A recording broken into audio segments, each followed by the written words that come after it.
Good morning बच्चों। कैसे हो आप लोग? अ, कल मैंने एक वीडियो बनाया था। Class 10th first chapter in science, नाम है केमिकल रिएक्शन एंड इक्वेशन, और उसके कुछ टॉपिक को क्लियर किया था। और टॉपिक कहाँ तक क्लियर किया था? डिकम्पोजिशन रिएक्शन में तीन हिस्से थे, यानी तीन तरीकों से रिएक्शन को तोड़ने की बात की गई थी, जिसमें से पहला तरीका क्या था? हीट से तोड़ना, दूसरा इलेक्ट्रिसिटी से तोड़ना, तीसरा लाइट से तोड़ना।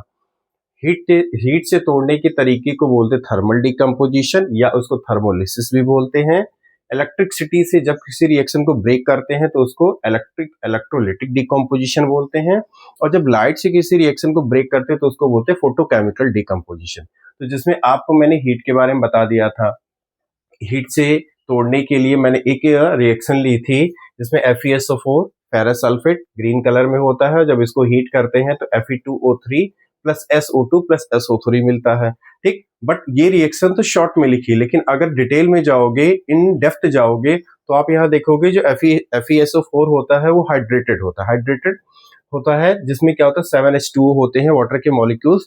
जब इसको हीट करते हैं, और ये इनिशियल स्टेज में ग्रीन होता है, और जब इसको हीट करते हैं तो इसमें से जो 7H2 होते हैं वो बाहर निकल जाते हैं। तो जो आपका FeSO4 बचता है वो आपका बचता है व्हाइट कलर में। जब इस और व्हाइट कलर के FeSO4 को हीट करते हैं, यानी फर्दर हीट करते हैं, तो Fe2O3 plus SO3 plus SO2 में निकल जाता है। जो Fe2O3 होता है ये आपका होता है रेडिश ब्राउन। तो कलर याद रखना भी जरूरी क्यों है? क्योंकि पेपर में पूछा जाता है। FeSO4 इनिशियल स्टेज में ग्रीन कलर होता है, पानी निकलने के बाद FeSO4 प्लस 7H2O, ये FeSO4 व्हाइट कलर होता है। आगे इसको हम हीट करते हैं तो Fe2O3 plus SO3 plus SO2 में कन्वर्ट होता है। ठीक है, तो ये आपका पहला हुआ था थर्मोलिसिस या थर्मल डिकम्पोजिशन, या हीट से इसको ब्रेक करना। अब इसी में ही एक अगला एग्जांपल लेते हैं। अभी तो फेरस सल्फेट कर लिया था, अगला एग्जांपल लेते हैं PbNO3 का होल ट्वाइस। आपका दूसरा एग्जांपल है PbNO3 का होल ट्वाइस, जिसको बोलते हैं लेड नाइट्रेट PbNO3 का होल ट्वाइस। जब इसको हीट करते हैं, ठीक, क्योंकि हीट से ही तोड़ है, तो जब इसको हीट करेंगे तो ये क्या टूटेगा? PbO यानी कि लेड ऑक्साइड प्लस क्या निकलेगा? NO2। ठीक, NO2 प्लस आपका क्या निकल गया? ऑक्सीजन, यानी O2 निकल गया। ठीक, तो आप देखो PbNO3 को हीट करने पर ये अपने तीन कंपोनेंट में क्या करता? टूट जाता है, लेड ऑक्साइड, NO2 और O2 यानी ऑक्सीजन। तो जो लेड नाइट्रेट होता है इनिशियल स्टेज में ही होता है, ये आपका होता है व्हाइट कलर में होता है। ठीक, लेकिन जब इसको ब्रेक करते हैं तब ये lead nitrate in white colour वाला जो होता है लेड ऑक्साइड में जब टूटता है तो ये येलो रिश्यूड बन जाता है, यानी कि पीले कलर का कन्वर्ट होना शुरू हो जाता है। और ये होता है नाइट्रोजन डाइऑक्साइड, यानी ये होता है हमारा ब्राउन फ्यूम्स होता है। ठीक, इसको बोलते हैं ब्राउन फ्यूम्स प्लस आपकी ऑक्सीजन है। अब बात आई बैलेंस करने की, तो आपको बैलेंस करने के लिए क्या बताता है कि सबसे पहले मेटल चेक करना। मेटल आपका कौन है? लेड है। यहाँ लेड देखो, यहाँ लेड एक, यहाँ लेड एक, यानी PV1 बराबर हो गया। उसके बाद आपको चेक करना है क्या है? Non metal. नॉन मेटल में आपका यहाँ नाइट्रोजन है। नाइट्रोजन देखो कितना है? 2 टाइम्स है। नाइट्रोजन यहाँ कितना है? 1 टाइम है, तो आप यहाँ क्या लगा दो? 2 लगा दो, तो नाइट्रोजन आपका 2 हो गया। अब उसके बाद आप चेक करो ऑक्सीजन। ऑक्सीजन देखो यहाँ कितनी है? अंदर 3 बाहर 2, तो 3 2 जा 6 हो गया। यहाँ पर आपकी ऑक्सीजन कितनी? 2 2 जा 4 हो गया। ठीक, 2 2 जा 4 प्लस 2, यहाँ से कितना हो रहा? 6, यानी ऑक्सीजन इधर से 6 और इधर से भी 6 हो गई। नाइट्रोजन आपका यहाँ से 2, यहाँ से आपका 2 हो गया। लेड आपका, अच्छा एक बात देखो, नाइट्रोजन यहाँ 2 2 जा 4, 4 प्लस 2 6, और एक यहाँ कितनी हो रही? 7 हो रही। तो आप एक काम करो, इसका मतलब अगर हम ऑक्सीजन को बैलेंस करने चले तो हमने यहाँ 2 लगा दिया। अब एक बार फिर से काउंट करो, ऑक्सीजन यहाँ 2 और 2 2 जा 4, यानी 2 प्लस 4 6, 6 प्लस 2 कितना? 8 हो गया। तो ऑक्सीजन राइट हैंड साइड में कितनी हो रही? 8 हो रही है, लेकिन लेफ्ट हैंड साइड में कितनी ऑक्सीजन है? 6 है। तो आप यहाँ क्या रखो? 2 लगा दो। अभी देखो 2, अभी तुम्हारा कितना हुआ? 2 2 जा 4, 4 3 जा 12, यानी कि आपकी ऑक्सीजन कितनी हो चुकी है? 12 हो चुकी है। ठीक, अब यहाँ पर आ जाओ, फिर से आप इसको चेंज करो। यहाँ पर आप क्या करो? 4 लगा दो। अब काउंट करो, 4 2 जा 8, 8 प्लस 2 10, 10 प्लस 2 12, और यहाँ पर काउंट करो 2 2 जा 4, 4 3 जा 12, यानी ऑक्सीजन दोनों तरफ कितनी हो गई? 12।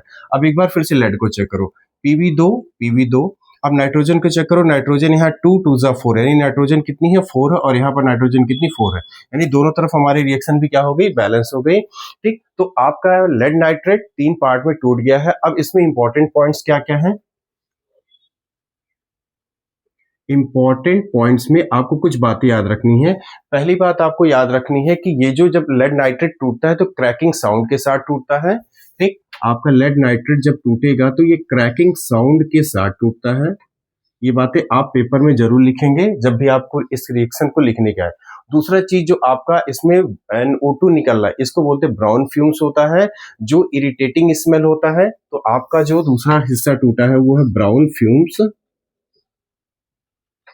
इसकी स्मेल जो होती है वो इरिटेटिंग होती है, मतलब थोड़ा सा बर्दाश्त वाली स्मेल नहीं होती है, तो इसको इसलिए इसको बोलते हैं इरिटेटिंग स्मेल। ये देता है कौन, हमारा NO2। तीसरा जो हमारा PbO निकला वो कैसा है, हमारा येलो रेसिड्यू है। तो जो PbO यानी लेड ऑक्साइड निकला ये हमारा है येलो रेसिड्यू में मिला है। और चौथा पॉइंट आप लिखोगे जो NO2 गैस है वो कैसी होती है, जो NO2 निकली है ना वो आपकी यहां पर है एसिडिक, यानी जो आपका ब्राउन फ्यूम्स निकला है वो आपका होता है acidic in nature. Acidic in nature, अगर एसिडिक इन नेचर है तो ये क्या करेगी, आपके रेड लिटमस को, यानी कि जो आपका लिटमस होता है उस ब्लू लिटमस को क्या करेगी, ब्लू लिटमस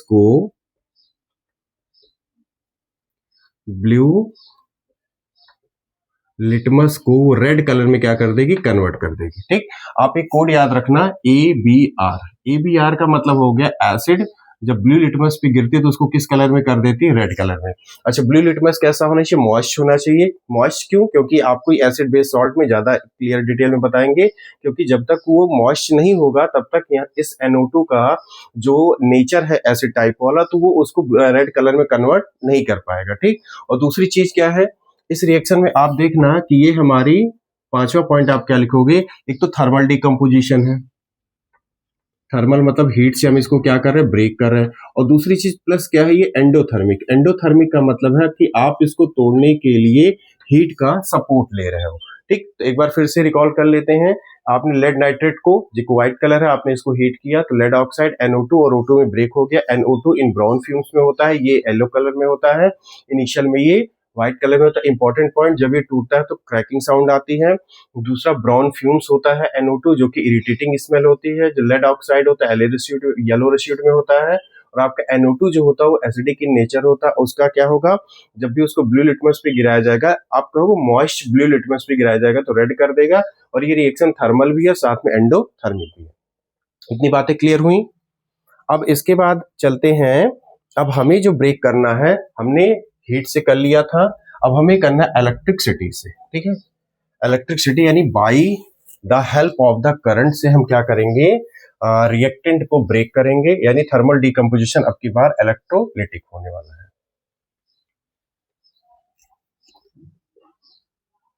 इलेक्ट्रोलिटिक डिकम्पोजिशन। अब इसमें क्या करेंगे, इसमें एग्जांपल हम लेंगे H2O का। जैसे होता क्या है, मान लो आपने एक कंटेनर लिया, इसमें आपने क्या भर दिया, वाटर भर दिया, और आपने इसमें 2 रॉड लगा दी। एक रॉड को आप बोलोगे एनोड जो कि प्लस की होगी, और एक रॉड को आप बोलोगे कैथोड जो कि माइनस की रॉड होगी। ठीक, और इसमें आपका H2 है। इसको आपने किसी बाहर सोर्स ऑफ बैटरी से क्या कर दिया, आपने इसको कनेक्ट कर दिया, यानी इसको आपने किसी बैटरी से आपने क्या कर दिया, कनेक्ट कर दिया। तो होगा क्या, जब आप बाहर से करंट सप्लाई करोगे तो जो H2O है वो क्या करेगा, उस इलेक्ट्रिक करंट की वजह से, यानी जैसे जाएगा तो वो क्या करेगा, टूटना शुरू हो जाएगा। तो जो आपका H2O वो टूटेगा H2 प्लस O2 में। अब जो O2 है बाई नेचर इन क्या होता है, निगेटिव होता है, तो वो H2 जाकर के एनोड पे इकट्ठा होने लगेगा, और जो आपका O2 है वो आकर के आपका कैथोड पे, सॉरी, जो आपका O2 है वो आपका आकर के इकट्ठा होने लगेगा एनोड पर, और जो आपका H2 है वो कहाँ इकट्ठा होने लगेगा, आपके एनोड पर, सॉरी कैथोड पर। तो आपका O2 due to the negative property anode पे इकट्ठा हो रहा है, क्योंकि माइनस ये प्लस, तो अट्रैक्ट इसको करेगा, ये जाके यहाँ चिपकने लगेगा, और जो आपका H2 है वो आकर के कैथोड की रॉड पर क्या करने लगेगा, चिपकने लगेगा। ठीक, तो ध्यान से समझना कि जब आपने H2O लिया इन द फॉर्म ऑफ किस में लिया, आपने लिक्विड में लिया, तो H2O को जब आपने क्या दिया, इलेक्ट्रिक करंट दी, इलेक्ट्रिक करंट से क्या हुआ, आपका जो H2O है वो दो हिस्सों में टूट गया, H2 प्लस O2। तो देखो बैलेंस भी कर लेते हैं, H2 in the form of gas मिलेगी और O2 in the form of क्या मिलेगी, गैस मिलेगी। तो आप H2O को अगर आपने ब्रेक किया इलेक्ट्रिक करंट से, तो H2 और O2 क्या कर गया, ये ब्रेक हो गया। अब बैलेंस अगर करें, हाइड्रोजन दो, ऑक्सीजन एक, ऑक्सीजन दो, तो आप क्या कर लो, यहाँ 2 लगा लो। जब यहाँ 2 लगाया तो ऑक्सीजन तो बैलेंस हो गई, लेकिन हाइड्रोजन 2 2 जा 4 हो गया, यानी कितना हो गया, यहाँ पर हमने लगा दिया 2, तो आपकी रिएक्शन बैलेंस हो गई। अब आप देखो जो H2 गैस है वो कहाँ ऑब्टेन हुई है, तो आप कहोगे H2 गैस जो ऑब्टेन हुई कहाँ पर, कैथोड पर। ये आपकी प्रॉपर्टी है, या प्रॉपर्टी लिख भी सकते हो कि H2 gas obtained at cathode, और जो आपकी O2 गैस है ऑब्टेन्ड एट एनोड, यानी O2 एनोड पर निकली है और H2 आपकी कैथोड पर निकली है। ठीक, अब ध्यान से देखो इन दोनों का जो रेशियो है, जिस रेशियो में टूटे हैं, तो 2 वॉल्यूम आपका क्या है, H2 है, और 1 वॉल्यूम क्या है आपका, ऑक्सीजन है। तो 2:1 में ये क्या किए हैं, ब्रेक हुए हैं। तो वॉल्यूम ऑफ गैसेस, यानी कि जो गैसें यहाँ निकली हैं वो किस वॉल्यूम में है, 2:1 के वॉल्यूम में निकली है। अब अगर इनका मास देखोगे, मास रेशियो ऑफ गैसेस, यानी ये जो गैसें निकली हो किस मास में निकली हैं, तो देखो H2 का एटॉमिक मास कितना होता है, 1 होता है, 2 2 जा कितना हो गया, 4। तो 4 यानी कि आपका हाइड्रोजन का जो एटॉमिक मास होता है वो कितना होता है, 1 होता है, और लेकिन है कितनी बार, ये 4 है, तो 4 इंटू कितना हो गया, 1 रेशियो। ऑक्सीजन का जो एटॉमिक मास होता है वो कितना होता है, 8 का डबल 16, तो 16 यानी कि, और ये 2 बार है तो कितना हो गया, 16 गुणे 2। ठीक, तो 4 1 जा 4, 16 2 जा 32। अब अगर इसको आप सिंपल करोगे तो क्या आएगा, 1:8 आएगा। ध्यान से समझना, ये बातें बड़ी इंपॉर्टेंट है। ये जो रेशियो आया है, ये रेशियो है मास का रेशियो, रेशियो ऑफ मास। किसका रेशियो निकालना है, जो गैसें यानी जो H2O जिन दो लोगों में टूट गया था उसका हमने मास निकाला। 2H2 यानी कि 4 इंटू 1, और 1O2 यानी कि 1O2, एक O2 का होता है एटॉमिक मास 8, 16, और 2 का कितना हो गया, 32, तो 16 इंटू 32, तो 4:32, तो 1:8 क्या आया है, ये मास रेशियो आया है, किसका, गैसेस का आया है। और वॉल्यूम, कितने वॉल्यूम में टूटी है, तो 2:1 के वॉल्यूम में टूटी है। ठीक, इतना क्लियर हुआ। अब जो ये हाइड्रोजन जो निकला है, ये हाइड्रोजन ही है, इसका हम कैसे पता लगाएंगे, यानी हाउ टू आइडेंटिफाई कि ये हाइड्रोजन ही है। तो क्योंकि वो गैसेस के फॉर्म में निकला, गैस हमें दिखती नहीं है, तो होता क्या है कि जब आप इस H2 के पास, जो H2 आपका कहाँ करके इकट्ठा हुआ, कैथोड के पास, अगर इस H2 के पास आप जलती हुई मोमबत्ती ले जाओगे, यानी बर्निंग कैंडल लेकर के जाओगे, तो बर्निंग कैंडल क्या करती, इसके पास आते क्या करते, बुझ जाती है। तो एक हमें ये चीज स्पष्ट की गई है कि बर्निंग कैंडल जो है H2 क्या है, उसको क्या कर देगा, बुझा देगा। तो बुझाने की जो प्रॉपर्टी है वो H2 की है, इसलिए हमें ये पता चला कि कैथोड पर जो गैस इकट्ठा हुई वो कौन सी हमारी है, कौन सी, H2 है। ठीक, अच्छा, अब जो कैथोड पर H2 था, क्या क्या प्रॉपर्टी होगी, जब हमारा H2 इस कैंडल को बुझाएगा तो एक साउंड आता है जिसको बोलते हैं पॉप साउंड, यानी पॉप साउंड के साथ क्या करेगा, वो H2 उस कैंडल को बुझा देगा, पहली चीज। दूसरी चीज, जो हमारा H2 होता है, ठीक है, एक तरीके से ये क्या किसका काम करता है कि कंबस्टिबल है but not a supporter of combustion, यानी कि ये कंबस्टिबल है बट लेकिन ये कंबस्शन में सपोर्ट नहीं करता, इसीलिए तो उसने कैंडल को क्या कर दिया था, बुझा दिया था। ठीक, इतनी बातें होंगी। ठीक, दूसरा आप किसके बारे में बताओगे, जो एनोड पर इकट्ठा हुआ है कौन है, ऑक्सीजन। तो ऑक्सीजन के लिए क्या क्या बातें लिखोगे आप, ऑक्सीजन के लिखोगे कि कैंडल जब इसके पास लाई जाती है, एनोड की प्लेट के पास, क्योंकि एनोड की प्लेट के पास कौन इकट्ठा हुआ, ऑक्सीजन। ऑक्सीजन को पता है आपको, ऑक्सीजन कंबस्शन बड़ा सपोर्टर होता है, तो जब इसके पास आप कैंडल लाओगे तो कैंडल की जो फ्लेम होती है ना और तेज जलने लगेगी। तो इससे पता चलेगा कि जो एनोड पर जो गैस इकट्ठा हुई है उसका नाम क्या है, ऑक्सीजन है। तो कैंडल्स, यहाँ पर क्या लिखो, कैंडल्स बर्न मोर ब्राइटली, कैंडल्स बहुत तेज जलने लगेगी। ठीक है, अच्छा, ये नॉट कंबस्टिबल है बट सपोर्टर ऑफ कंबस्शन। ध्यान सुनना, ये क्या था, कंबस्टिबल था but not supporter of combustion. ये क्या है, नॉट कंबस्टिबल है बट सपोर्टर ऑफ कंबस्शन, क्योंकि ये यानी उस चीज को जलाने में क्या करता है, मदद करता है, तो सपोर्टर ऑफ कंबस्शन, बट ये क्या है, नॉट सपोर्टर ऑफ कंबस्शन। ठीक, इतनी बातें समझ में आई, ये सारी बातें आपको लिखनी पड़ेंगी। ठीक, अच्छा है, अब कह रहा है पुअर, जो प्योर वाटर इसमें हमने भरा था, तो जो प्योर वाटर होता है वो पुअर कंडक्टर होता है, ठीक, क्योंकि प्योर वाटर में अपने कुछ के मिनरल्स तो होते नहीं ना आयंस होते, इसलिए उसको क्या बोला गया, पुअर वाटर ऑफ इलेक्ट्रिसिटी। सो इसलिए क्या किया गया था, इसमें करंट को फ्लो कराने के लिए इसमें फ्यू ड्रॉप्स ऑफ एसिड डाल दिया गया था, फ्यू ड्रॉप्स ऑफ एसिड डाल दिया गया था, जिसकी वजह से वहां पर क्या हो पाई, कंडक्टिविटी हो पाई और करंट इस हिस्से से इस हिस्से तक क्या कर पाई, पहुंच पाई थी। तो acid act as a electrolyte, तो जो एसिड हमने इसमें अंदर डाला था उसने इलेक्ट्रोलाइट का काम कर दिया और उसने इलेक्ट्रिसिटी को कंडक्ट करवा दिया। ठीक, इतनी बात समझ में आई आप लोगों को। तो ये आपकी प्रोसेस क्या है, इलेक्ट्रिसिटी से हमने H2O को तोड़ा, H2O को तोड़ा तो H2 दो भागों में टूट गया, H2 एंड O2, हमने इसको बैलेंस कर दिया। बैलेंस करने पर क्या पता चला, बाई वॉल्यूम ये कितना 2:1 है, क्योंकि 2 वॉल्यूम H2 है, 1 वॉल्यूम O है, ऑक्सीजन है। ठीक, तो बाई वॉल्यूम हमको कितना दिख रहा है, 2:1। बाई मास कितना है उसको निकालना पड़ेगा। हाइड्रोजन का एटॉमिक मास 1, बट हाइड्रोजन कितनी टाइम है, 4 टाइम है, तो 4 इंटू 1 तो 4, और ऑक्सीजन का एटॉमिक मास 16, ऑक्सीजन कितनी बार है, 2 बार है, तो 16 इंटू 2 32, तो 4:32 का रेशियो आ रहा था। इसको हमने सिंपलेस्ट कर दिया तो 1:8 बाई मास आ रहा था। ठीक, इतनी बात आई होप आप लोगों को क्लियर हुई होगी। फिर हमने H2 का कैरेक्टरिस्टिक्स लिखा। H2 के कैरेक्टरिस्टिक्स क्या लिखे, H2 को ये प्रूफ करने के लिए इसके पास जलती हुई कैंडल ले गए, जलती हुई कैंडल बुझ गई और जब बुझी तो पॉप साउंड के साथ बुझी। तो इसके बारे में क्या बोला कि जो हमारा H2 होता है कंबस्टिबल होता है बट नॉट और सपोर्टर ऑफ कंबस्शन। ठीक, H2 is a combustible but not supporter of combustion. ठीक, इसकी तरफ क्या लिखेंगे, not combustible but supporter of combustion. ठीक, ये लिखा। ठीक, तो कैथोड और एनोड पर जो चीज मिली H2 और O2 मिला उसके बारे में हमने बता दिया। फिर ये बताया कि जिस वाटर में हमने ये एक्सपेरिमेंट करवाया था वो वाटर कैसा था, प्योर था, और प्योर वाटर में खुद के अपने कोई आयंस थे नहीं, इसलिए इसमें से थोड़ा सा एसिड डाला जिससे पानी थोड़ा सा इलेक्ट्रोलाइट बन गया। फिर उसमें करंट को फ्लो कराया तो करंट क्या करेगी, एक एंड से दूसरे एंड पर पहुंच गई। ठीक, इतनी बातें क्लियर हो गई। अब अगला लास्ट है डिकम्पोजिशन है, वो हमारा है लाइट से है। और लाइट वाले डिकम्पोजिशन को क्या बोलते हैं, फोटोकेमिकल डिकम्पोजिशन, यानी कि लाइट की हेल्प से किसी रिएक्टेंट को क्या करना, ब्रेक करना। ठीक है, तो अभी हमारा जो लास्ट है डिकम्पोजिशन का वो है photo chemical decomposition.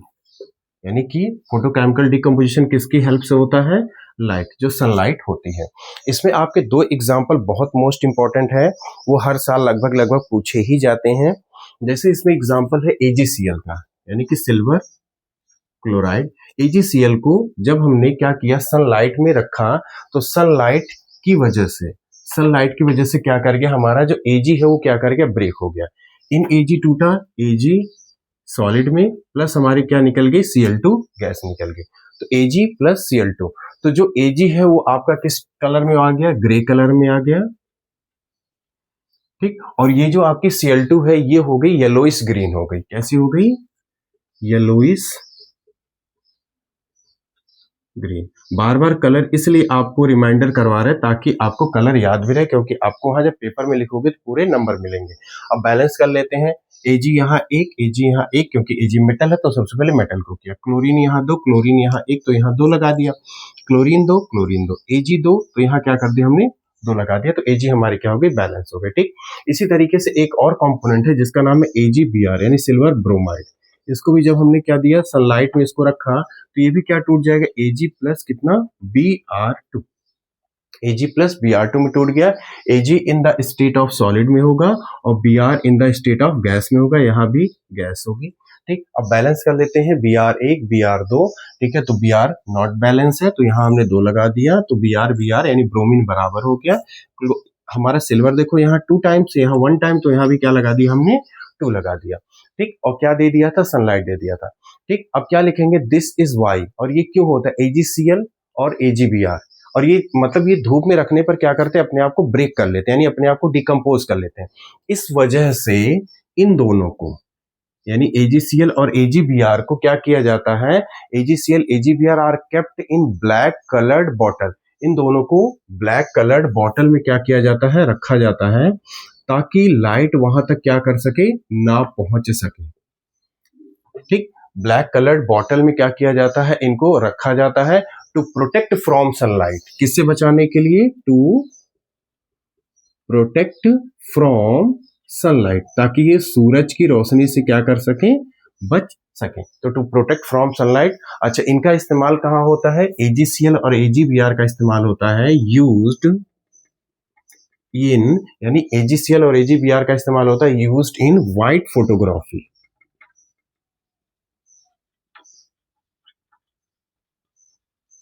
Used in white photography में इसका क्या करते हैं, इस्तेमाल करते हैं। ठीक, इतना आपको क्लियर हुआ। चलिए अब आगे बढ़ते हैं। आगे बढ़ने से पहले मैं कहूंगा कि एक बार फिर से आप इसको रिकॉल कर लेना।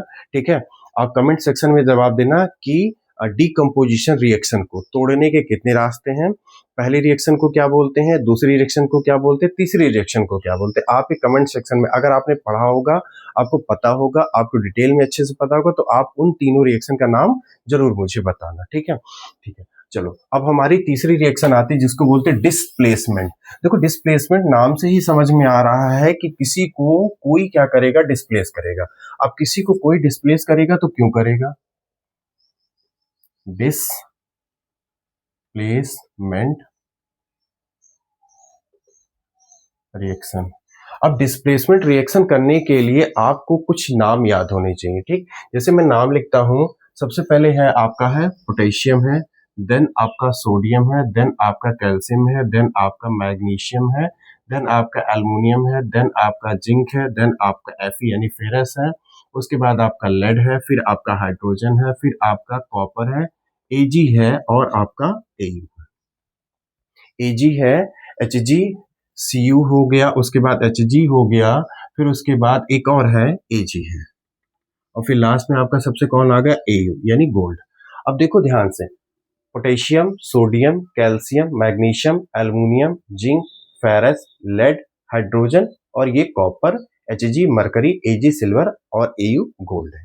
ठीक, अब ये क्या है कि ये रिएक्टिविटी सीरीज है, जो सबसे ऊपर है उनकी रिएक्टिविटी मोस्ट होती है, यानी सबसे ज्यादा मोस्ट रिएक्टिव होते हैं, मोस्ट रिएक्टिव, और नीचे वाले जो होते हैं वो होते हैं लीस्ट रिएक्टिव, लीस्ट रिएक्टिव होते हैं। ठीक, ऊपर वाले मोस्ट, बीच वाले ऊपर वाले मोस्ट रिएक्टिव, बीच नीचे वाले सबसे लीस्ट रिएक्टिव, बीच वाले मॉडरेट होते हैं। ठीक, अब डिस्प्लेसमेंट रिएक्शन क्या कहती है, क्योंकि देखो डिस्प्लेसमेंट रिएक्शन पूरी बेस्ड इसी पे है, पूरी बेस्ड इसी पे है। उसमें कहता है, मान लो हमने एक रिएक्टेंट लिया A और एक रिएक्टेंट हमारा BC है, हमने इन दोनों को रिएक्ट करवा दिया। अब हुआ क्या कि A ने B को हटा दिया और C की जगह B के साथ C के साथ जाके खुद बैठ गया, मतलब A ने B को हटाया और B चला गया, किनारे चला गया। ऐसा क्यों हुआ, क्योंकि कंपाउंड तो इन दोनों ने बनाया था, A ने क्यों हटा दिया। अगर B A के आने से हट गया है, इसका मतलब A की रिएक्टिविटी B से ज्यादा रही होगी। ठीक, A की रिएक्टिविटी B से ज्यादा रही होगी, इसलिए B को A ने डिस्प्लेस करके उसकी जगह पे जाके खुद बैठ गया। तो ये हुआ क्या, डिस्प्लेसमेंट। तो हम क्या कहेंगे, more reactive element replaces less reactive element from its compound. ध्यान सुनो, इससे डेफिनेशन बन रही है, most reactive element displaces least reactive element from its compound, उसके कंपाउंड से इसने इसको क्या कर दिया, बाहर निकाल दिया। ठीक, तो इसका मतलब हमारा क्या हो गया, जो A है, A इज मोर रिएक्टिव, और B को हटा दिया, तो इसका मतलब B क्या होगा फिर बच्चों, लेस रिएक्टिव होगा। B क्या हमारा फिर लेस रिएक्टिव हो गया। ठीक, अब ये रिएक्टिविटी सीरीज का कैसे इसमें एप्लीकेशन करते हैं, देखो मान लो जैसे एक रिएक्शन लिखी हमने लिखा जिंक सॉलिड में होगा, और हमने क्या लिया, CuSO4 का एक सॉल्यूशन लिया। ठीक, यानी कॉपर सल्फेट का सॉल्यूशन लिया, जो कि कैसा है, पानी में है, तो इसलिए एक्वस बोलेंगे, और ये हमारा किस कलर में होगा, CuSO4 ब्लू कलर में होता है। ठीक, इनिशियल स्टेज ब्लू कलर में। और जब इन दोनों को हमने मिला दिया, एक कंटेनर लिया होगा, उस कंटेनर में CuSO4 रखा होगा, उसमें हमने बाहर से जिंक डाल दिया। ठीक, दोनों को जब मिलाया तो हुआ क्या, इस Zn ने Cu को हटा दिया, Zn ने Cu को हटा दिया और जाके खुद Cu की जगह बैठ गया और Cu किनारे चला गया। Cu सॉलिड के फॉर्म में जाकर के किनारे इकट्ठा हो गया, और ये जो हमारा ZnSO4 बना, ये बना कलरलेस, बना कलरलेस। ठीक। और ये जो हमारा कॉपर होगा, कॉपर किस कलर का होता है आप मुझे कमेंट्स में जरूर बताना। ठीक है, ये आपका कॉपर यहाँ क्या करेगा, इकट्ठा हो जाएगा। आप लोग बताओगे तो मैं भी समझ जाऊंगा कि कॉपर जो निकला है वो किस कलर में यहाँ पर निकला होगा। ठीक, तो आप देखो कि यहाँ जिंक कॉपर को हटा रहे, इसका मतलब जिंक कहाँ बैठा है, जिंक आपका बैठा है यहाँ पर और कॉपर बैठा नीचे। मतलब इस रिएक्टिविटी सीरीज में जिंक कॉपर से ऊपर है, तो इसलिए जिंक कॉपर को उसके कंपाउंड से हटा पाया। तो कॉपर सल्फेट को हटा दिया तो क्या बन गया, ZnSO4 प्लस हमारा क्या निकल गया, कॉपर, जो कि कैसा होगा, रेड ब्राउन कलर का मिल जाएगा। ठीक, हो गई रिएक्टिविटी सीरीज। ठीक, हो गई, सॉरी डिस्प्लेसमेंट रिएक्शन हो गया किसी एक ने, इसका मतलब Z is more reactive, copper is less reactive. ठीक, इतना समझ में आया। ठीक, अब अगला करते हैं। जैसे हमारे पास एक अगली रिएक्शन है Zn in the form of solid और प्लस है हमारा H2SO4। ठीक, यह भी हमारा एक्वस। ठीक, अब इसमें क्या हुआ होगा कि Zn यानी जिंक किसको हटाएगा, H2 को हटाएगा, तो यहाँ बैठ जाएगा ZnSO4 प्लस कौन सी हमारी गैस निकल गई, H2 गैस क्या कर गई, लिबरेट हो गई, यानी कि बाहर निकल गई। तो Zn H2 से ज्यादा रिएक्टिव है, इसलिए Zn ने H2 हटा दिया। देखो Zn ऊपर और हमारा H नीचे, तो यानी Zn ने H2 को यानी H को रिप्लेस कर दिया। ठीक, अब जैसे अगली रिएक्शन है Fe सॉलिड और ये रिएक्शन करवा रहा है CuSO4 के साथ इन एक्वस। ठीक, किस कलर में होगा, ब्लू कलर में होगा। ठीक, अब यहाँ पर क्या होगा, Fe देखो Cu से ऊपर है ना, Fe यहाँ Cu यहाँ, तो यानी Fe भी मोर रिएक्टिव है कॉपर से, तो कॉपर को क्या करेगा, हटा देगा, तो बैठ जाएगा FeSO4 प्लस हमारा बाहर कौन निकलेगा, कॉपर, फिर से निकल गया, रेड एंड ब्राउन कलर में आ जाएगा। ठीक, अब एक रिएक्शन और लिखते हैं, इस रिएक्शन को आप लोग मुझे बताना कैसे होगी। कॉपर लिया प्लस हमने कौन सा सल्फेट लिया, PbSO4 इन एक्वस, तो अब बताओ क्या निकलेगा, क्या निकल सकता है, तो आप कहोगे Cu को हटा देगा, यानी C क्या बन जाएगा, CuSO4 प्लस क्या बन जाएगा, Pb, यानी लेड निकल गया, यही बोलोगे ना। बट लेकिन पता है आपको बताओ, ये जो रिएक्शन है ये हमारी क्या है, गलत है। क्यों गलत है, आप देखो Cu किसको हटा रहा है, Pb को। अब Cu यहाँ है और Pb यहाँ, मतलब Pb is more reactive than copper और copper is less reactive than Pb। Pb copper से ज्यादा रिएक्टिव है और कॉपर Pb से कम लेस रिएक्टिव है, तो Cu Pb को हटा कहाँ पाएगा, मतलब ये रिएक्शन नॉट पॉसिबल है।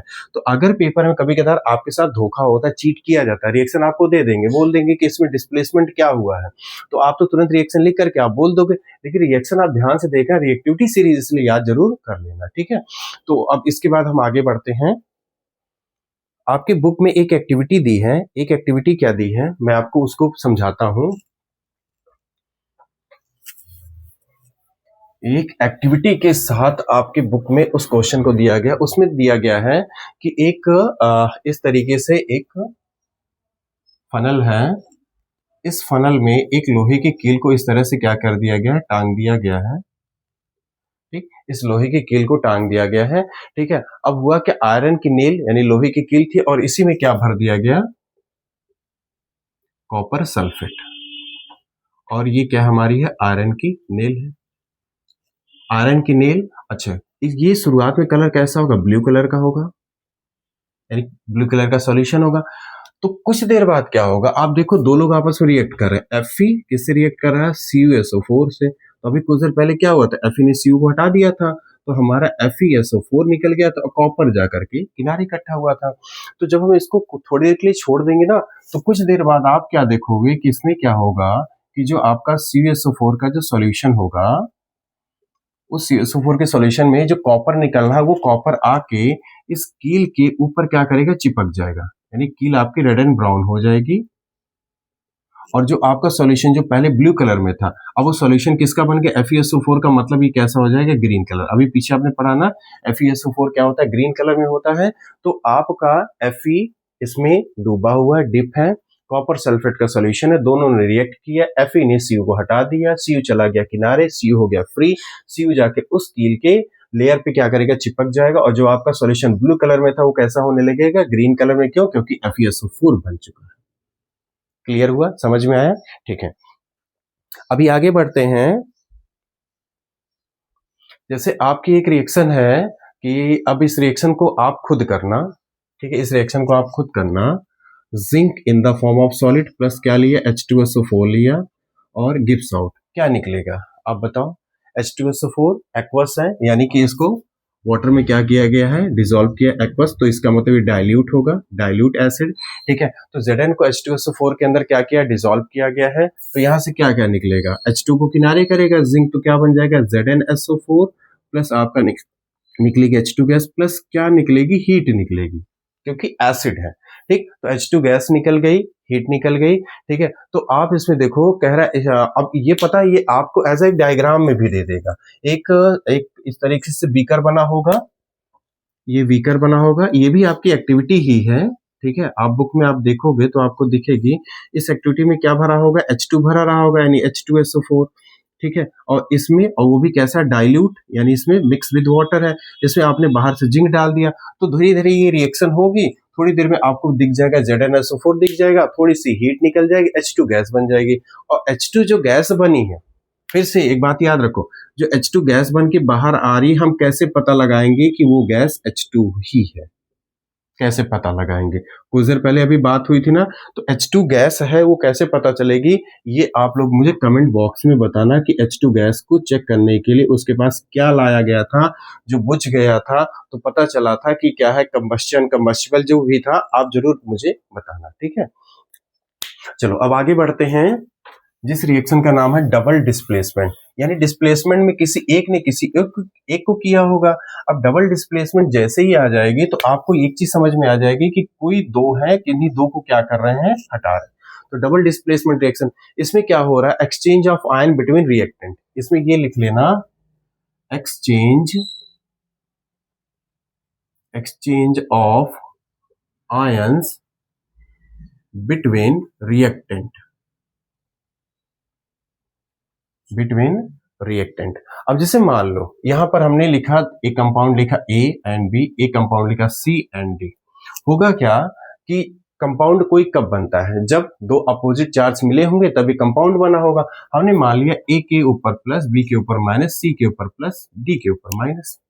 अब यहां पर क्या हुआ, दो कंपोनेंट है, दो कंपाउंड है, यहां पर क्या करेगा, A चला जाएगा D के साथ, मतलब उसने अपने आयंस एक्सचेंज कर लिया, A के पास अभी भी प्लस और D के पास अभी भी माइनस, और जो B और C बचा ये आपस में एक साथ आ गए, यानी B plus C, B minus और कौन, C प्लस हो गया।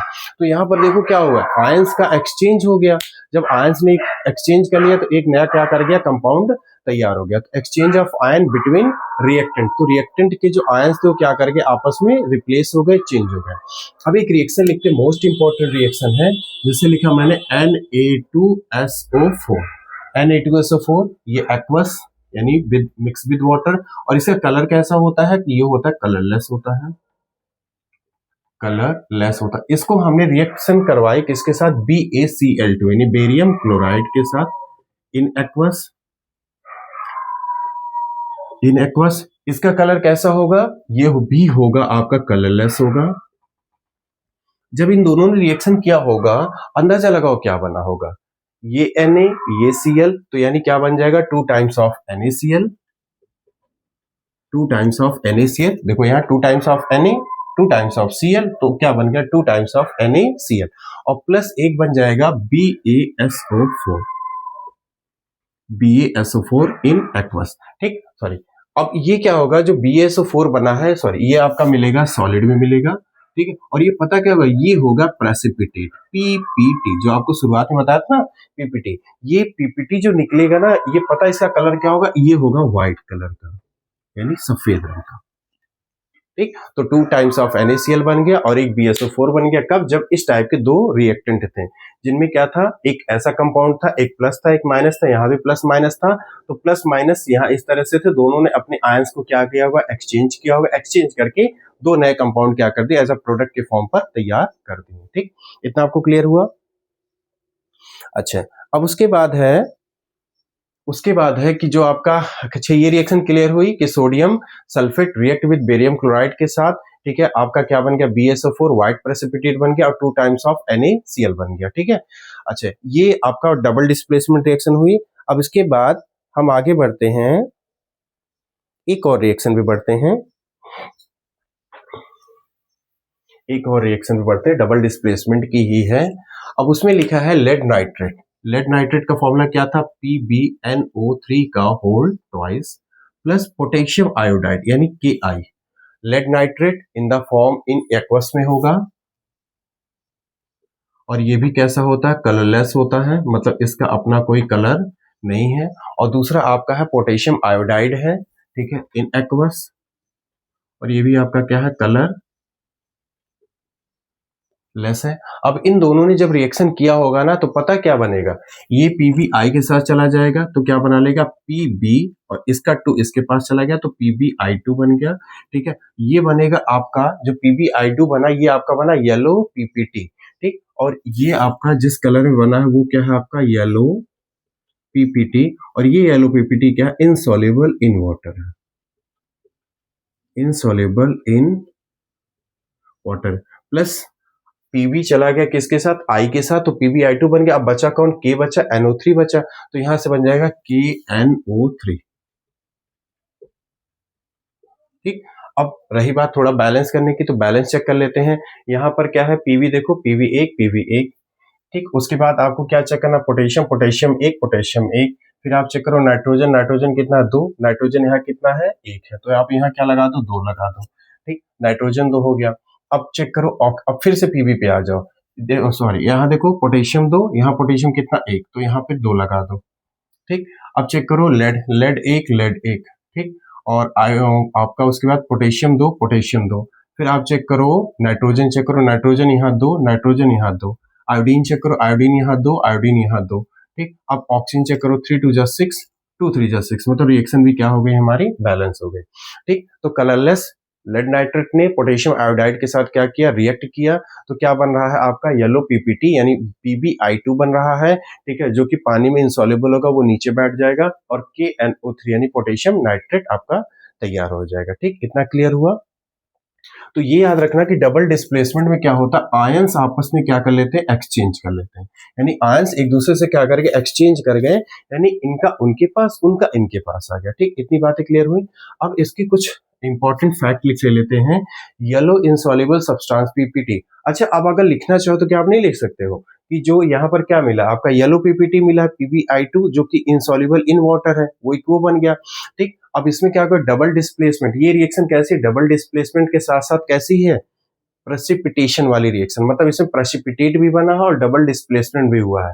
तो डबल डिस्प्लेसमेंट के साथ साथ इसमें क्या बना है आपका PPT यानी प्रेसिपिटेशन वाली भी रिएक्शन है, ये इंपॉर्टेंट है। जैसे शुरुआत में चल रहे थे ना, कॉम्बिनेशन के साथ साथ क्या थी, एक्सोथर्मिक, फिर आपका डिकम्पोजिशन के साथ साथ क्या था, एंडोथर्मिक था। तो इसी तरह ये भी अपने 2 कैरेक्टर्स को क्या करे, शो कर रही है। और जो आपके आयंस है वो आयंस क्या होंगे, आयंस इन सॉल्यूशन, यानी कि सॉल्यूशन में क्या दिखने लगेंगे, आयंस दिखने लगेंगे, ठीक। इतनी बातें क्लियर हुई। चलो आगे बढ़ता हूं। अगला पॉइंट है इसके बाद है हीट इन रिएक्शन, यानी रिएक्शन में हीट कैसे निकलती है, हीट इन रिएक्शन,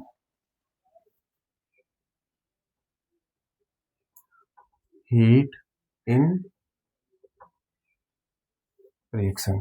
तो देखो, या तो देखो हीट दी जाएगी या तो हीट ली ही जाएगी, दो ही बात होंगी, ठीक। अगर हीट निकल रही है, यानी मान लिया हमने किन्हीं भी 2 रिएक्टेंट को लिया A प्लस B, दोनों ने मिलकर क्या बना दिया C, और हीट क्या करके निकल गई, तो हीट निकल रही बाहर, तो हम इसको क्या बोलेंगे, एक्सोथर्मिक, एक्सोथर्मिक, ठीक। अब उल्टा समझो, अगर मान लो A और B को हम मिला रहे हैं, और A और B को मिलाते हुए अगर हमें हीट इसमें देनी पड़ रही है, तो तब C बन रहा है, तो हमने क्या कहा, तब ये रिएक्शन कैसे होगी, एंडोथर्मिक होगी, कैसी होगी, एंडोथर्मिक होगी, मतलब हीट दी तो एंडो, हीट निकली, देखो EX है ना, EX मतलब एग्जिट, तो हीट निकली एक्सो, हीट दी गई यानी एंडोथर्मिक, ठीक। अब जैसे रिएक्शन हमने ली, एग्जाम्पल क्या कर सकते हो, जैसे आपका एग्जाम्पल में आप जैसे याद करो, बायोलॉजी में एक प्रोसेस होती है रिस्पिरेशन, रिस्पिरेशन। इसमें क्या होता है, जो आपका ग्लूकोज होता है, यानी कि जो ग्लूकोज आपके इंटेस्टाइन में बनता है, वो सेल के पास जाता है, तो सेल के पास कौन जाता है, हमारा ग्लूकोज, यानी C6H12O6 जाता है, ठीक। वो जब ग्लूकोज हमारे कहाँ पहुंचता है, हमारे बॉडी में पहुंचता है, हमारे सेल के पास पहुंचता है, तो उस ग्लूकोज का क्या होता है, कंबस्शन होता है, यानी वो ग्लूकोज क्या करता है, टूटता है। तो टूटने के लिए क्या करता है, जब वो टूटता है तो in the presence of oxygen, तो वो क्या करता है, तीन हिस्सों में टूटता है, एक CO2 यानी इन द गैसियस, और क्या टूटता है, H2O लिक्विड, और क्या निकलती, एनर्जी निकलती है। और वो भी एनर्जी सेल के लिए कैसे निकलती, ATP के फॉर्म में। ये बायोलॉजी में आपको है कि जब आपका ग्लूकोज बॉडी में बनता है, यानी भोजन जो भी आप खाते हो जब डाइजेस्ट होता है, तो उस ग्लूकोज को जो हमारी ब्लड वेसल्स होती है सेल तक लेकर के जाती हैं, तो सेल क्या करता है, इस ग्लूकोज को 3 कार्बन में तोड़ करके अपने साइटोप्लाज्म में उसकी पूरी रिएक्शन करवाता है। ठीक है, तो इतनी जो एनर्जी निकलती है वो आपके सेल के अंदर माइटोकॉन्ड्रिया में क्या करती है, प्रोड्यूस होती है। तो ये एनर्जी निकल रही है, तो एनर्जी निकल रही, तो आप सोचो क्या है, एनर्जी निकल रही है, मतलब रिएक्शन के होने के बाद एनर्जी रिलीज हो रही है, तो मतलब कौन सी रिएक्शन है, ये एक्सोथर्मिक है। ठीक है, इतना आई होप आप लोगों को क्लियर हुआ होगा। और एक रिएक्शन लिखते हैं, burning of natural gas, burning of natural gas. अब जैसे कोई एक नेचुरल गैस लेते हैं, जैसे हमारी है CH4 जिसको बोलते हैं मीथेन, क्या है हमारी है, मीथेन। और जब इसको O2 के साथ कंबस्शन होता है, यानी जब O2 के साथ बर्न होती है, तो क्या निकलती है, CO2 carbon dioxide gaseous, plus क्या निकला, H2O लिक्विड, प्लस क्या निकल गई, हीट निकल गई। तो हीट जनरेट हो रही, तो मतलब ये कैसे रिएक्शन है, एक्सोथर्मिक है। ठीक, उसके बाद दूसरा आया था मैग्नीशियम का जलना, यानी मैग्नीशियम रिबन, यानी कि उसको हमने क्या बोला था, डीकम्पोजिशन, यानी कि मैग्नीशियम क्या कर रहा था, डीकम्पोज कर रहा था। तो आप देखो Mg, ये सब आपने शुरुआत में पढ़ा है इसके पहले, O2 के साथ क्या क्या बर्न हुआ, तो क्या बना, MgO प्लस क्या निकली थी, हीट निकली थी। इसमें क्या बताता है, डिजलिंग व्हाइट लाइट, और व्हाइट पाउडर क्या करता है, तैयार होता है। ठीक है, अच्छा, decomposition of vegetable into compost, जितनी भी हमारी सब्जियां होती है जब वो सड़ जाती है तो कंपोस्ट के फॉर्म में कन्वर्ट होती है, तो वहां से भी गैस रिलीज होती है, तो उसको भी हम बोल सकते हो एक्सोथर्मिक है। दूसरी रिएक्शन आपने पढ़ी होगी, यहां मैं लिखता हूं, 3 हो गई, ये 4 हो गई, quick lime. Quick lime, quick lime का फॉर्मूला बताएगा कोई, CaO। ठीक, जब इसको वाटर के साथ क्या किया था, मिक्स किया था, तो क्या बन गया था, CaOH का होल ट्वाइस, प्लस क्या निकला था हमारा, बताना, प्लस यहां से निकली थी, हीट निकली थी। ठीक, ये क्या था हमारा क्विक लाइम, और ये हमारा क्या निकला था, स्लेग्ड लाइम। स्लेग्ड लाइम यानी कि क्विक लाइम से हमने स्लेग्ड लाइम बनाया था, तो उसमें हमारी हीट जनरेट हुई थी, तो हमने एक्सोथर्मिक इसको बोला था। क्विक लाइन का यूज कहाँ करते, एक यूज मैंने आपको बताया था, जो घर वर में ऐसा कुछ बताया था ना, उसमें बनाने में इस्तेमाल होता है। तो घर के किस मटेरियल में CaO का इस्तेमाल होता है, तो आप इसको मुझे, ये भी आप मुझे कमेंट करोगे, CaO का यूज कहाँ किया जाता है। ठीक है, चलो अब बात आती है एंडोथर्मिक की। एंडोथर्मिक में क्या होता है, एंडोथर्मिक में हीट हमें निकलती नहीं है, हमें मिलती नहीं है, हीट हमें देनी पड़ती है। अब जैसे मान लो कि हमने एक रिएक्टेंट लिया A, और इसको हमने क्या किया, तोड़ा। अब तोड़ा मतलब समझ जाओ कि हमें क्या करनी पड़ी, हीट देनी पड़ी। और हीट जब दी तो ये क्या कर गया, B+C में क्या कर गया, ब्रेक कर गया। तो हीट दी मतलब हीट देना मतलब क्या हो गया, एंडोथर्मिक। थर्मिक रिएक्शन यानी हीट हमें देनी पड़ रही है। एंडो एंडो समझो कुछ अंदर, अंदर मतलब हीट अंदर हम दे रहे हैं, तब ये रिएक्शन क्या कर रही है, टूट रही है। और इस टाइप की रिएक्शन हमें ज्यादा से ज्यादा कहाँ मिलती है, डीकम्पोजिशन में।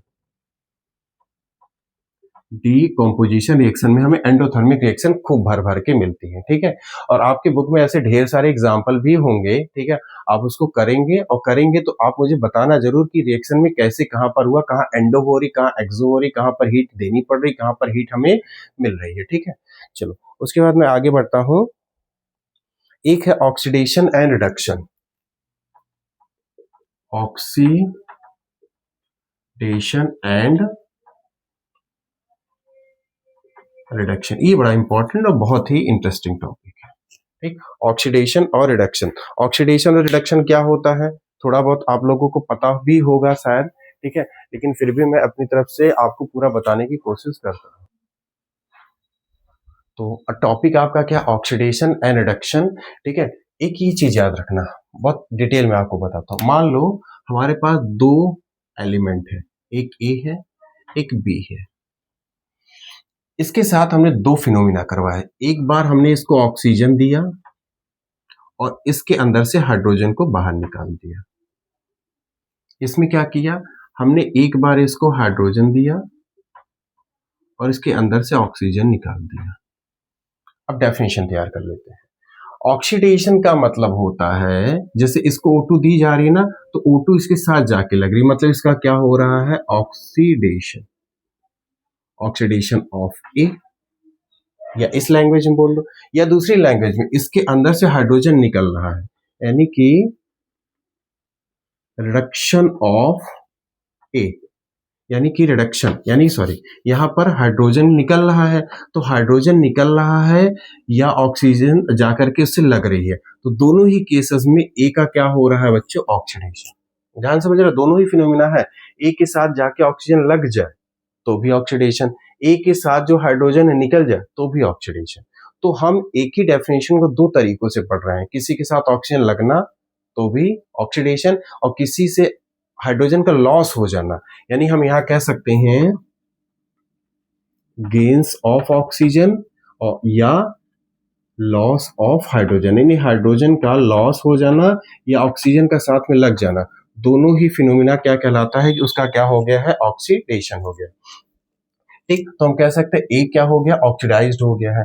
अब दूसरी लैंग्वेज आप समझो, इसके पास हाइड्रोजन जा रही है और ऑक्सीजन यहां से निकल रही है, हाइड्रोजन का चिपकना, ऑक्सीडेशन, ऑक्सीजन का निकलना, तो हमने कहा यहां पर क्या हो रहा है, रिडक्शन ऑफ बी का रिडक्शन। क्यों, क्योंकि हमारी हाइड्रोजन क्या हो रही है, इससे मिले, यानी गेन्स ऑफ H2 और या लॉस ऑफ ऑक्सीजन, यानी ऑक्सीजन का हट जाना और हाइड्रोजन का लग जाना क्या कहलाता है, रिडक्शन कहलाता है। तो यहाँ पर ऑक्सीडेशन रिडक्शन हमने समझ लिया, और बी क्या हो गया, बी इज रिड्यूस्ड, तो बी को हमने बोल दिया रिड्यूस्ड, जैसे ए यहाँ ऑक्सीडाइज्ड हो गया। ठीक, इतनी आपको क्लियर हुई बात। अब चलो एक रिएक्शन से मैं आपको समझाता हूँ। जैसे हमने एक रिएक्शन लिखी जिंक ऑक्साइड ZnO, और इसको हमने किसके साथ रिएक्शन करवा दिया, कार्बन के साथ। तो देखो होगा क्या, ये कार्बन इस O को लेके चला जाएगा और हमारा लास्ट में कौन बच जाएगा, जिंक बच जाएगा।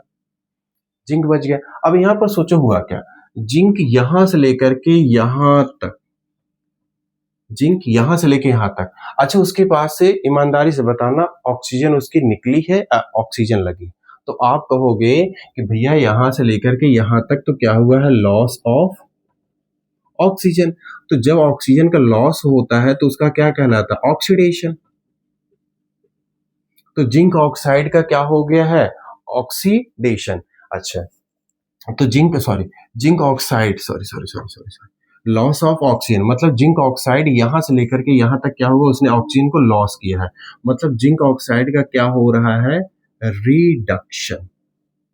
ठीक, अब ध्यान से देखना, ये ऑक्सीजन किसके साथ जाके चिपक गई, सी के साथ, तो कार्बन का कार्बन से लेकर के मोनोऑक्साइड तक का सफर कैसा है, ऑक्सीजन एक साथ लग रही है, तो यानी कि क्या हो रहा है, gain of oxygen, gain of oxygen. और गेन ऑफ ऑक्सीजन जहां भी होता है बच्चों, उसको बोलते हैं ऑक्सीडेशन। उसको क्या बोला, ऑक्सीडेशन। तो यहां पर क्या हुआ, लॉस ऑफ ऑक्सीजन, रिडक्शन। ठीक, यहां पर क्या हुआ, गेन ऑफ ऑक्सीजन, ऑक्सीडेशन। ठीक, तो ये आपका ऑक्सीडेशन और रिडक्शन, जिस भी एक रिएक्शन में दोनों ही चीजें हो रही, उस रिएक्शन को बोलते हैं रेडॉक्स रिएक्शन। रेडॉक्स रिएक्शन बोलते हैं जिस रिएक्शन में ये दोनों फिनोमिना एक साथ साइमल्टेनियसली चलते हैं। तो a reaction in which oxidation and reduction occurs एक साथ होते हैं, उसको क्या बोला हमने, रेडॉक्स रिएक्शन बोला। ठीक, अच्छा, अब उसके बाद एक मैं आपको होमवर्क दे करके भेजता हूं, जैसे लिखा है MnO2 plus HCl gives out, यानी MnO2 HCl क्या बन रहा है आपका, MnO2 प्लस आपका H2O बन रहा है प्लस आपका Cl2 बन रहा है। इसमें आप मुझे होमवर्क है, ये आपका है, आप मुझे कमेंट्स करके बताओगे इसमें किसका ऑक्सीडेशन हो रहा है, किसका रिडक्शन हो रहा है। नहीं हो पाएगा तो मैं आपको बताऊंगा कि कैसे इसमें किसका क्या हुआ है। ठीक है, चलो अब आगे बढ़ता हूं। जो जो आपको काम दिए हैं वो आप काम जरूर करना, और जब आप वीडियो के साथ इंगेज रहोगे ना, तब आपको वीडियो को समझने में, और वीडियो में जो कही हुई बातें वो आपके दिमाग तक उतरेंगी, तो आपको चीजें हमेशा के लिए आपको याद रहेगी। अब एक पॉइंट लिखते हैं, ऑक्सीडेशन ऑफ कॉपर। यानी हमारे और आपके घरों में तमाम ऐसे कॉपर के बर्तन रहते होंगे जो धीरे धीरे धीरे धीरे धीरे धीरे ब्लैक होते रहते होंगे, देखा होगा आप लोगों ने। ठीक है, तो होता क्या है, जो हमारा कॉपर होता है वो इन द फॉर्म ऑफ सॉलिड में होता है, और इस कलर में जब होता है तो कैसा होता है, ब्राउन या रेड कलर में होता है। ठीक, तो उसके पास क्या होता है, जैसे जैसे O2 मिलती है, ठीक, जैसे जैसे ऑक्सीजन से रिएक्ट करता है, और वो भी कैसी होती है, मॉइस्ट O2 होती है, उस O2 में हल्का सा नमी भी होता है। ठीक, तो यहाँ पर हीट हीट का भी थोड़ा बहुत योगदान होता है। तो यहाँ पर O2 इस कॉपर को मिली, कॉपर धीरे धीरे क्या हो गया, CuO में, यानी कि इन द फॉर्म ऑफ सॉलिड, और ये कैसा होने लगता, ब्लैक कलर का। यानी कि जो Cu जो आपका सॉलिड था ब्राउन कलर में था, धीरे धीरे धीरे धीरे क्या हो गया, ये CuO कॉपर ऑक्साइड में कन्वर्ट हो गया, और इसका कलर कैसा होने लगा, ब्लैक होने लगा। अब इसमें ऑब्जर्वेशन क्या क्या हम समझ सकते हैं, जो आपका रेडिश ब्राउन कॉपर मेटल होता है चेंज इनटू ब्लैक होने लगता है, ये तो आप लिख लोगे, कोई बहुत बड़ी बात तो है नहीं। रेडिश कॉपर जो होता था वो आपका धीरे धीरे ब्लैक कलर में कन्वर्ट होने लगता था। ठीक, अब अगर क्या करें, अगर इस Cu के ऊपर अगर हम H2 गैस क्या कर दें फ्लो करवा दें, तो जब H2 गैस इसके ऊपर ऊपर से क्या करेगी, फ्लो करेगी, तो H2 गैस क्या करेगी, इस O को किनारे ले जाएगी और Cu को फ्री छोड़ देगी। तो जो आपका ब्लैक कलर का कॉपर ऑक्साइड तो फिर से वो किस में हो जाएगा, आपके फिर से रेडिश कलर में, यानी रेड कलर में क्या करेगा, फिर से वो निकल आएगा। तो सोचो यहाँ पर क्या हुआ, पहले हमने कॉपर को ऑक्सीजन दे करके उसका क्या करवा दिया, ऑक्सीडेशन, फिर हमने उसी कॉपर ऑक्साइड से ऑक्सीजन को ले करके उसका क्या करवा दिया, रिडक्शन। मतलब हम यहाँ ऊपर क्या करवा रहे हैं, बहुत इंपॉर्टेंट रिएक्शन है, यहाँ पर हम करवा रहे हैं कॉपर का ऑक्सीडेशन, और यहाँ पर कॉपर ऑक्साइड का क्या करवा रहे हैं, हम रिडक्शन करवा रहे हैं। ठीक, ये आपको समझ में आया। और ऑक्सीडेशन हमने किससे करवाया था, यानी इसका ऑक्सीडेशन ऑक्सीजन दे करके करवाया था, और यहाँ रिडक्शन किससे करवा दे, H2 से। H2 ने इस O को क्या कर लिया, अपने पास बुला लिया था। ठीक, यहाँ पर समझ में आया। चलो ठीक है, मैं आगे बढ़ता हूं। अब एक पॉइंट है कोरोजन, इसको मैं रफ कर देता हूं। कोरोजन,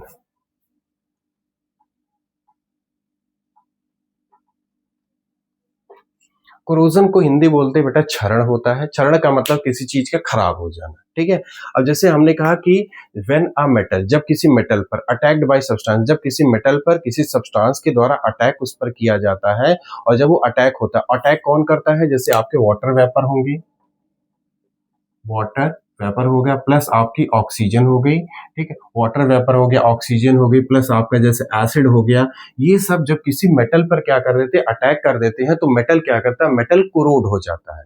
ठीक, यानी मेटल क्या हो गया, कोरोड हो गया। यानी कि कोई मेटल होगी आपकी, उस मेटल पर अगर इन सब चीजों ने क्या कर दिया, उसके ऊपर अटैक कर दिया, तो मेटल धीरे धीरे धीरे धीरे क्या करेगी, कोरोड हो जाएगी। जैसे अभी कुछ देर पहले आपने क्या देखा था, जो आपका कॉपर था कोरोड हो गया था। ठीक, उसका जो रेडिश ब्राउन कलर था ब्लैक कलर में क्या कर गया, कन्वर्ट कर गया था। ठीक, जैसे आपका एग्जांपल आता है रस्टिंग ऑफ आयरन, यानी आयरन में जंग लग जाना। रस्टिंग ऑफ आयरन, आयरन का जंग लग जाना। अब सोच के देखो रस्टिंग ऑफ आयरन कैसे रहा होगा, मान लो यहाँ पर आपका आयरन रखा रहा होगा, उसको O2 मिली होगी, वो भी कैसे, H2O विद, यानी थोड़ा सा मॉइस्ट O2 रही होगी, तो O2 का मिलना लेकिन थोड़ी सी मॉइस्ट O2, तो ऐसे में जो हमारी जो आयरन नेल होती है वो क्या करती है, कोरोड हो जाती है। क्या हो जाती है, कोरोड होते हैं। बोलते हैं कि आयरन पे क्या कर गया, रस्ट लग गया। तो जो आपकी आयरन की नेल जो पहले किस कलर में रही होगी, धीरे वो रही होगी आपकी रेड कलर में रही होगी, लेकिन धीरे धीरे धीरे धीरे क्या करना, उसने अपना कलर चेंज कर लिया होगा। ठीक, तो रस्टिंग ऑफ आयरन इस तरीके से कह सकते हैं कि O2 विद H2O के साथ क्या कर जाना, मिक्स करके उसके साथ या चिपक जाना या लग जाना, तो आयरन क्या होता है, खराब हो जाता है। अब जैसे हम बोलते हैं टर्निशिंग ऑफ कॉपर, टर्निशिंग ऑफ कॉपर यानी कॉपर का खराब हो जाना। तो टर्निशिंग ऑफ कॉपर के लिए कौन कौन जिम्मेदार होता है, तो कॉपर के लिए जिम्मेदार होते हैं, एक तो O2 हो गया ऑक्सीजन, प्लस हमारा होता है H2O, और प्लस होता है CO2। ये तीन लोग क्या होते हैं, अटैकर होते हैं। ये तीन लोग कॉपर को आकर के क्या करते हैं, खराब करते हैं। तो बनता हमारा क्या है, कॉपर हाइड्रोक्साइड बनता है, यानी CuOH का होल ट्वाइस बन जाता है, प्लस आपका क्या बन गया, कॉपर कार्बोनेट बन जाता है, यानी कि CO3 कॉपर कार्बोनेट और कॉपर हाइड्रोक्साइड बन गया। तो यहां से जो कॉपर कार्बोनेट बनता है ना, ये पता किस कलर बनता है, ये बनता है आपका ग्रीन कलर। तो कॉपर को खराब करने के लिए 3 अटैकर जिम्मेदार होते हैं और आयरन को खराब करने के लिए O2 और H2O। ये पूछते हैं पेपर में कि O2 और H2O मिल करके आयरन को खराब करते हैं, O2 H2O और CO2 मिल करके किसको खराब करते हैं, कॉपर को खराब करते हैं। ठीक, अब तीसरा है टर्नसिंग ऑफ सिल्वर। टर्नसिंग ऑफ सिल्वर यानी कि चांदी। चांदी के साथ कौन क्या करता है, तो चांदी को खराब करने के लिए दो लोग हैं, यानी Ag को खराब करने के एक हमारा H2S है और एक हमारे क्या है, O2 है। ये दोनों मिल करके चांदी को क्या कर देते हैं, सिल्वर को बनाते हैं सिल्वर सल्फाइड। सिल्वर सल्फाइड, जो कि सिल्वर सल्फाइड किस कलर में हो जाती है, ब्लैक कलर में कन्वर्ट हो जाती है। शुरुआत में आपने देखा होगा कि चांदी जो होती है ग्रे कलर में होती है, चमकती रहती है, लेकिन वो धीरे धीरे क्या होती है, कन्वर्ट हो जाती है ब्लैक कलर में। तो corrosion in as example of oxidation, तो आप ये कह सकते हो कि जितना भी हमारा क्या हुआ, कोरोजन हुआ है, वो एग्जांपल है किसका, ऑक्सीडेशन। क्यों ऑक्सीडेशन, क्योंकि देखो ना, सबके साथ ऑक्सीजन लग रही है, इसके साथ ऑक्सीजन लग रही है, इसके साथ ऑक्सीजन लग रही है, इसके साथ ऑक्सीजन लग रही है, तो सबके साथ ऑक्सीजन लग रही है, तो मतलब क्या हो रहा है, हमारा ऑक्सीडेशन हो रहा है। ठीक, अब इसके बाद आपका पॉइंट है रेंसिडिटी। रेंसिडिटी का मतलब होता है किसी चीज का खराब हो जाना, मतलब जैसे होता है ना, खाने पीने की चीजें होती हैं, ऑक्सीडाइज्ड हो जाती है तो उनकी स्मेल बदल जाती है, उनका टेस्ट बदल जाता है, तो उसको बोलते हैं रेंसिडिटी। RANCIDITY,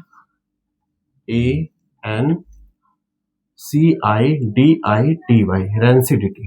ठीक, अभी क्या कहता है, द टेस्ट और smell of a food material containing, जिसमें मतलब फूड और मटेरियल जिसमें ऑयल क्या होता है, कंटेन होता है, या फैट कंटेन होता है, वो चीजें क्या होती, खराब हो जाती हैं।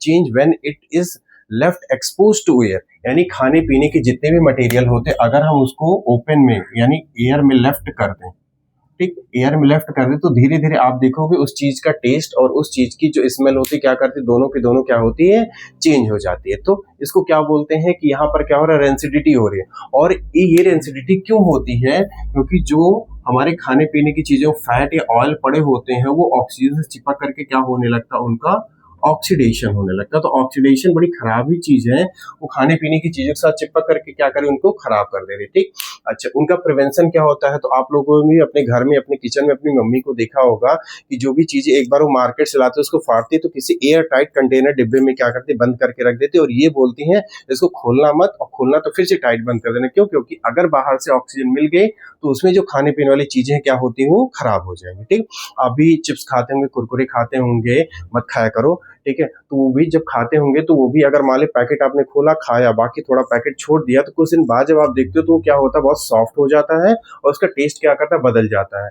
हमारे तुम्हारे घरों में जैसे ब्रेड आई जाती है, कुछ ब्रेड खाई, कुछ ब्रेड हमने ऐसे रख दिया, भूल गया, अब वो कुछ दिन में क्या होती, खराब हो जाती, ठीक, क्योंकि उसका क्या हो गया, ऑक्सीडेशन हो गया।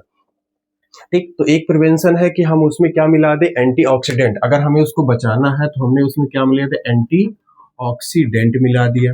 ठीक, दूसरा हमने क्या कर दिया, एयर कंटेनर टाइट बॉक्स में रख दिया, एयर कंटेनर टाइट बॉक्स में रख दिया, या कुछ क्या करते हैं, कुछ प्रिजर्वेटिव मिला देते हैं, जिसकी वजह से वो क्या चीजें होती हैं, मतलब सही रहती हैं। ठीक, अब उसके बाद आपका एक लास्ट पॉइंट आता है आज का, जिसमें बोलते हैं chemical change.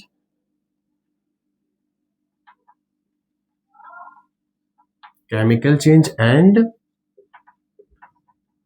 Physical change. Chemical change and physical change. अभी क्या कहता है, केमिकल चेंज क्या होता है, केमिकल चेंज जहां कहीं भी होगा तो न्यू आपको न्यू केमिकल्स फॉर्म होंगे, नए केमिकल्स क्या करेंगे, आपको बन जाएंगे, यानी कि किन्हीं दो लोग या दो रिएक्टेंट मिलकर के एक नए केमिकल का निर्माण कर देते हैं। ठीक, दूसरा पॉइंट आप कह सकते हो, a chemical reaction happen shape size. अब जब भी ये केमिकल रिएक्शन होगा तो किसी भी ऑब्जेक्ट का शेप बदल जाएगा, आप भी कहोगे यस, साइज बदल जाएगा, आप भी कहोगे यस, ठीक है, और उसका कलर बदल जाएगा। अभी जैसे कुछ दिन पहले रेंसिडिटी क्या हुई थी, यानी कि उसका कलर क्या कर गया, चेंज हो गया, ठीक है, और ये सारी चीजें क्या होती है, उसमें चेंज होता है और न्यू केमिकल्स फॉर्म होते हैं, ये मैंने आपको पहले बता दिया। तो केमिकल चेंज में क्या होता है कि आपकी नई चीजें बन करके आती है, जो नई चीजें बन करके आती है उनका पुरानी चीजों से बिल्कुल क्या होता है, बिल्कुल डिफरेंट होता है, क्योंकि पुरानी चीजें जो रिएक्टेंट होंगी और जो प्रोडक्ट तैयार हो जाएगा, तो अब प्रोडक्ट से वापस हम रिएक्टेंट में जा नहीं सकते हैं। क्यों? क्योंकि हमारा कैसा चेंज हुआ? Chemical change. और केमिकल चेंज का मतलब ऐसा चेंज होता है जिसको हम क्या बोलते हैं? Internal change. इंटरनल का मतलब जो चेंज अंदर ही अंदर हो गया है और अंदर वाली चेंज को अब आप बदल नहीं सकते। जैसे हम और आप हैं, आज आप छोटे बच्चे हो, कल को जब आप टेंथ पास करके ट्वेल्थ के बाद जब आप कॉलेज में जाओगे तब आप बड़े हो चुके होगे, तब आप सोचोगे कि हम टेंथ में नहीं जा सकते हैं, काश टेंथ में फिर जा पाते, फिर से नंबर अच्छे ला पाते। इसलिए नंबर अच्छे आज लाने हैं, ठीक है? आपके पास पूरा पूरा टाइम अभी भी है, ठीक है? उसके बाद फिजिकल चेंज क्या होता है? एक ऐसा चेंज जिसमें कोई भी नया केमिकल फॉर्म तैयार नहीं होता है, नो केमिकल रिएक्शन हैपेंड होती है, शेप साइज कलर एक्सेट्रा में भी चेंज होते हैं, बट लेकिन वो रिवर्सिबल होते हैं, मतलब उनको फिर से जाकर के अपने पुराने फॉर्म में लाया जा सकता है। नो न्यू केमिकल्स फॉर्म, कोई भी नई केमिकल फॉर्म नहीं बनती, जैसे वाटर का वेपर बन जाना, ठीक है, या मेल्टिंग ऑफ वैक्स, ठीक है, या आपका किसी डब्बे को क्रश कर देना, यानी उसको आपने दबा देना है। जैसे प्लास्टिक की गिलास होती है ना, आप उसको देखो, प्लास्टिक गिलास जब आप पानी पीते हो, बच्चे होते हैं उसको दबा देते हैं, उसको छोड़ दो तो फिर से क्या करेगी? फिर से अपने शेप में आ जाएगी, ठीक? तो बच्चों ये आपका पूरा था फिजिकल चेंज, आपके केमिकल रिएक्शन एंड इक्वेशन के मैंने दो पार्ट में वीडियो बनाए हैं। दोनों पार्ट की वीडियो को आप जरूर देखो और आज शाम तक फिर से आप अगले चैप्टर की वीडियो बन जाएगी। दूसरा चैप्टर कौन सा है मुझे कमेंट सेक्शन में जरूर बता देना। तब तक के लिए all the very best. Okay.